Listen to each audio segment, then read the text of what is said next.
Lots of debris. Earlier, we found this employee's jacket frozen out in the cold tonight. But one thing's for sure, the farming community did not leave this family out in the cold. Nice and warm and dry inside, and I'm not going to step outside to tell you. It's a little bit of a different story. The snow coming down pretty hard here in Madison. Now, that hasn't stopped some people from making it out to the polls. About half a dozen people here at Elver Park. Right now, they're doing a canine check. You can hear police talking to us. They want us to move. Take a look at the scene, though. Now, this is the site of a shooting last year where a 19-year-old boy was shot. What a difference since we've been out here since 4 o'clock. I mean, look at the roads. You can hardly see the car in front of you. This is the Gray Fox exhibit, almost completely underwater. Now, I'm about 5'3", and if I just take a couple of steps, it very quickly reaches my waist. Hi, folks. This is Leah Linscheid outside of, I told you we were in Victoria. This right here is William. Let's take a look at his house right now. Roof completely torn off, William, right? Yes. When do we want it? Now! I'm just taking a walk across the street to give you a little bit of debriefing of what we just saw. Good morning, Leah. What are you doing? Apparently running. Good morning, folks. I'm getting ready for Ironman, lacing up my running shoes, and you might actually want to do the same because honestly, running or walking might be faster than trying to drive on some downtown city street. Good evening, and thanks for joining us for News 3 this Sunday. And what a gorgeous one at that. The perfect day to get outside and enjoy all that sun. The weather causing more crashes all across Wisconsin this weekend. Cybersecurity a major threat, not just for governments and companies, but for Madison residents too. Not quite the news some were hoping for, as many of those same residents are among the more than 500,000 customers still without power tonight. And not the case for us here. A gorgeous weekend, but ending Monday with a little bit of precipitation. Reedsburg, as far as when the snow will start, so Susie, it sounds like there's going to be some sort of precipitation all day. Do you have any questions about the manhunt? Seems like there's something happening every day. Like Tuesday, he robbed that gun shop. He has like 16 high-end rifles. Is Monona going to go on lockdown? April, we have a list on our website, so take a look. A lot of schools are going on soft lockdown. A little more than 1 year ago, a Montfort woman shot her 2 young sons in the head before turning the gun on herself. 6-year-old Jackson Slate died on the scene. 8-year-old Joey and 27-year-old Morgan were taken to the hospital where Morgan died several days later. Leah Linscheid has followed the story from the beginning. She traveled across the country to bring us the next chapter for Joey. Along these back roads, in the heart of the Bible Belt, faith beats. Use your words. This is where Joey Slate's heart beats too. You see him, this is a miracle. I mean, you know the story. What are the chances, you know? They were telling us, you know, he won't survive the next hour. And then it was that he won't survive the night. It's been more than a year now since that heart almost stopped. He had a gunshot wound at close range to the head. It went into the top of his head and went down through his left hemisphere and lodged itself down in his spinal column. Andra Munoz recalls that winter night in Wisconsin when she flew into Madison to find her nephew in a coma after emergency surgery. When all the other opportunities for him to not survive, he fought so hard. Even when he was barely alive, he was just fighting, and that's what we see today. He's still fighting. Are you ready? Recovering now in an integrated care facility. It's that same heart, but a very different Joey. People say that he wasn't ever supposed to walk. Good, JoJo. Well, this kid is obviously walking. He's climbing stairs, he's going down slides, he's skipping. Good. I'm definitely proud of him. We're not naming the facility out of respect for Joey's privacy and safety, but this place has gained national recognition for its work with head injuries. A testament to that work, how Joey's doing today. Where's the triangle? There was very little language happening, very little language. Just a few months ago, it was easy to lose faith that Joey would ever talk again. And for the longest time it was time, that's all, you know, it was like he's waiting for his turn, right, to go to therapy. Jason. And now, this has just been in the last week or two, now he says, is it my turn yet? Oh my gosh, to hear it's like this beautiful song coming from the waiting area. It's our Joey. Go Badgers. Go Badgers. Joey can say several syllables at a time now, then answer questions. far surpassing any medical expectations. I mean, I don't even know how you can describe it. Doctors still are baffled. Every doctor that he's ever had is baffled. I want to go outside. I want to go outside. So, Caretakers are convinced yes, it is. there's something special about this little boy. When you see Joey Slate, you're being given a glimpse into something that Come on, Joey. very few people get to see. You're being given a chance to see a miracle. Hold on, don't go away. That's what I would say. He's a miracle. This heart that's set on healing has made an impact reaching far past these woods. In fact, it may not be only those Bible Belt believers who have faith in the future. He's got a story to tell, and there's a reason he's here, and I just can't wait to see what that's going to be, because it's going to be something really special. I have a vision of this boy walking through my door when he's, 18, and just being okay, and, it could happen.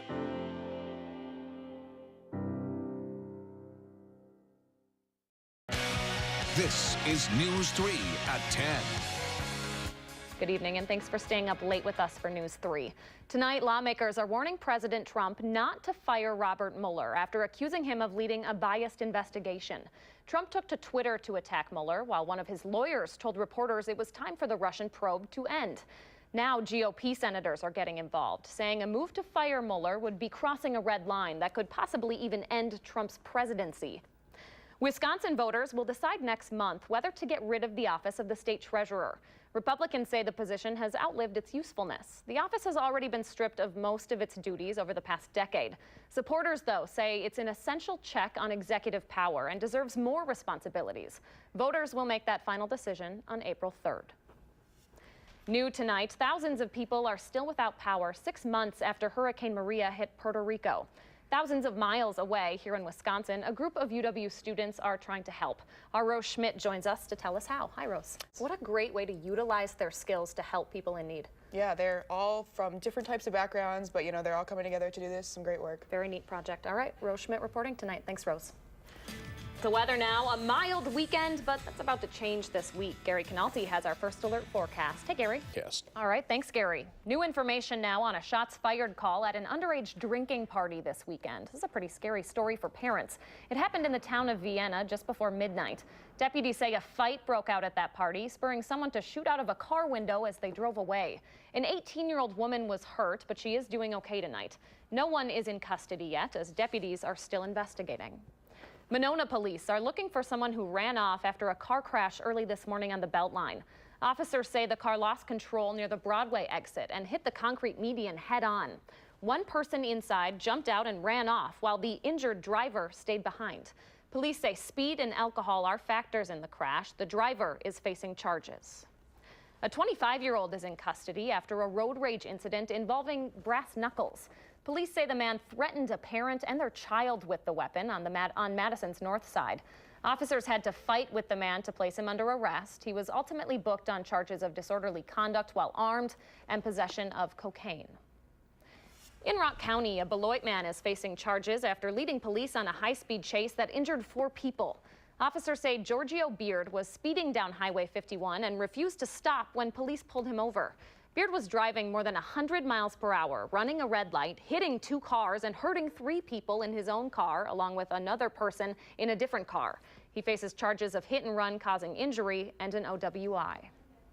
Up north, police in Menominee Falls are looking for these 3 people accused of stealing dozens of lottery tickets this morning. The woman in this photo created a distraction by dropping a glass bottle in the back of the store, while the 2 men took more than 100 scratch-off tickets from behind the counter. Anyone with information, anyone who might recognize these people should call Menominee Falls Police, the number right there on your screen. We now know the names of the 6 victims killed in a bridge collapse at a Florida university this week. The youngest victim was an 18-year-old student at college. Another victim, a father of 3. Police were worried they'd find more bodies as they sifted through nearly 1,000 tons of broken concrete and steel, but authorities say everyone has been recovered at this point. Investigators are still combing through the scene tonight to preserve evidence before the site is cleaned up. More fallout for a data mining company this evening as Cambridge Analytica is accused of stealing Facebook data from millions of users for the Trump campaign. The New York Times reports that Robert Mueller's Russia investigation now wants any emails from this company that involve the election. This after former employees say they mined data from 50 million voters on Facebook without their knowledge. That data was allegedly used to help the Trump campaign target users with ads. We spent $1 million harvesting tens of millions of Facebook profiles, and those profiles were used as the basis of the algorithms that became the foundation of Cambridge Analytica itself. The Trump campaign says that Facebook data was never used and that they only relied on information from the Republican National Committee. Facebook, meanwhile, has suspended that company's account. 1 month away from its release date, a book by former FBI Director James Comey is already topping bestseller lists. This morning, pre-order sales hit #2 on Amazon's list and #4 at Barnes & Noble. The upcoming release date is also getting some attention from the president on Twitter. Comey responding, quote, "The American people will hear my story very soon. They can judge for themselves who is honorable and who is not." The book, called A Higher Loyalty, is set to be released on April 17th. Back in Wisconsin, folks in Beaver Dam are helping residents rebuild after they lost everything in a deadly explosion and later a controlled burn of their apartment building. You'll remember officials had to burn down the entire building to get rid of leftover chemicals that caused that explosion. There's a bank account set up for the people who lived there, and today a bowling fundraiser is helping to bring more relief. Local firefighters put that event together. It's one of those things where it really hits home when you're the one who is seeing this apartment structure burn to the ground. Firefighters pledged to match the first $5,000 donated, and the community hit that number just half an hour into the event. Great show of support there. Back in Madison, UW Hospital has a new way to connect with its patients. There's a photography collection up in its lobby created by the organization Photo Midwest. The exhibit is free and open to the public as well as patients. Photos range from anything from nature shots to portraits.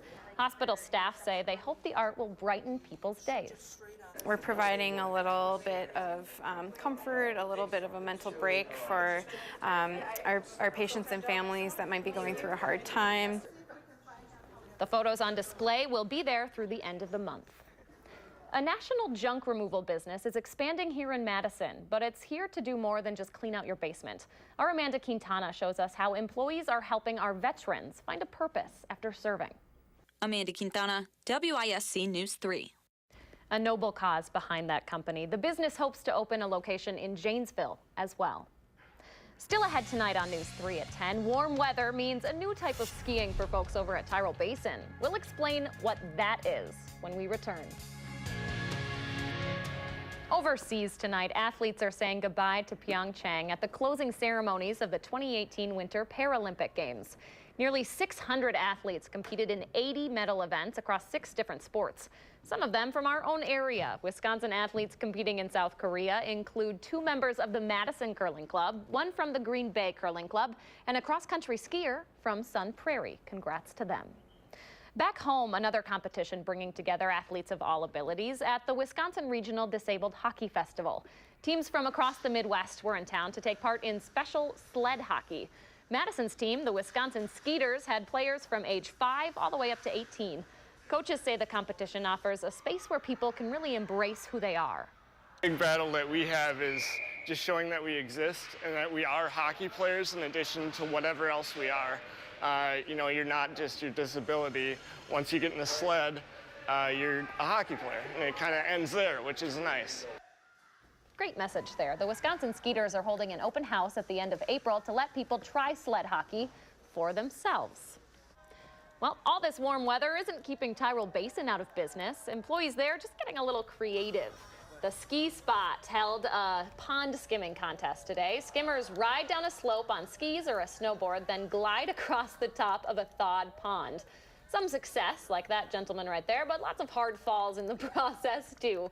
Tyrrell says this has become a season-end tradition. The fun could continue at Tyrrell Basin through next weekend, though. If it snows, the park will stay open for another week. I don't know if I want it to snow. I'd like to do some of that. I'm guessing, number one, that it won't stay open.